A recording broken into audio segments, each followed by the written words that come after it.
സംസ്ഥാന യുവജനക്ഷേമ ബോർഡും കണ്ണൂർ ജില്ലാ പഞ്ചായത്തും ചേർന്ന് സംഘടിപ്പിക്കുന്ന ജില്ലാ കേരളോത്സവത്തിന് തുടക്കമായി.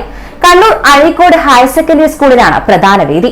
നാളെ വൈകുന്നേരം 5 മണിക്ക് നിയമസഭാ സ്പീക്കർ എൻ ഷംസീർ കേരളോത്സവത്തിന്റെ ഔപചാരിക ഉദ്ഘാടനം നിർവഹിക്കും. സ്റ്റേജ് ഇതര മത്സരങ്ങളാണ് ഇന്ന് നടന്നത്. സ്റ്റേജ് മത്സരങ്ങൾ നാളെ രാവിലെ ആരംഭിക്കും. വൈകുന്നേരം 5 മണിക്ക് നിയമസഭാ സ്പീക്കർ എൻ ഷംസീർ കേരളോത്സവത്തിന്റെ ഔപചാരിക ഉദ്ഘാടനം നിർവഹിക്കും. 5 വേദികളിൽ വെച്ചാണ് മത്സരങ്ങൾ നടക്കുക. MTയുടെയും മൻമോഹൻ സിംഗിന്റെയും നിര്യാണത്തിൽ ദുഃഖമുണ്ടെങ്കിലും മത്സരങ്ങൾ മാറ്റിവെക്കാൻ നിർവാഹമില്ലെന്ന് ജില്ലാ panchayat president advocate KK Ratnakumari പറഞ്ഞു. ജില്ലാ കേരളോത്സവം ഇന്നും നാളെ മറ്റന്നാളുമായി നടത്തുന്നതിന് വേണ്ടി തീരുമാനിച്ചതിൻ്റെ പ്രവർത്തനം ആരംഭിച്ചിട്ടുണ്ട്. എന്നാൽ ഇന്ന് ഞങ്ങൾ ഉദ്ദേശിച്ച നിലയിൽ ഉദ്ഘാടന പരിപാടി വെച്ചുകൊണ്ട് നടത്തുന്നതിന് വേണ്ടി ഇന്ന് സാധിച്ചിട്ടില്ല എന്നുള്ളത് നമുക്കറിയാം.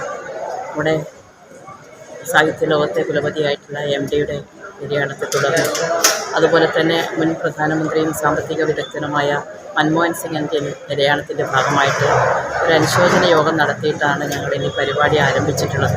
ഇന്നത്തെ ഈ ഓഫ് സ്റ്റേജ് മത്സരം മാറ്റിവെക്കാൻ പറ്റാത്തതുകൊണ്ടാണ് ഞങ്ങൾ ഇന്നും അതൊരു പരിപാടി നടത്തുന്നതിന് വേണ്ടി തീരുമാനിച്ചിട്ടുള്ളത്.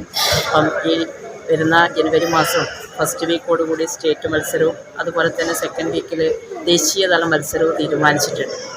ജില്ലാതല മത്സരം നമ്മൾ ഇന്ന് ആരംഭിച്ചിട്ടില്ലെങ്കിൽ മാറ്റിവെച്ച് കഴിഞ്ഞാൽ പിന്നീട് സ്റ്റേറ്റ് മത്സരത്തിലും അതുപോലെ ദേശീയ മത്സരത്തിലും പങ്കെടുക്കുന്നതിന് വേണ്ടി ഇത്തരത്തിലുള്ള വിജയിച്ച മത്സരാർത്ഥികൾക്ക് സാധിക്കാത്ത ഒരവസ്ഥ വരുന്നതുകൊണ്ട് ഇന്ന് ഓഫ് സ്റ്റേജ് മത്സരം ഇവിടെ വെച്ച് നടത്തുന്നതിന് വേണ്ടി തീരുമാനിക്കുകയും അതിൻ്റെ ഭാഗമായി വ്യത്യസ്ത സ്റ്റേജുകളിലായി അതിൻ്റെ പരിപാടികൾ നടന്നുകൊണ്ടിരിക്കുകയും ചെയ്യുന്നുണ്ട്.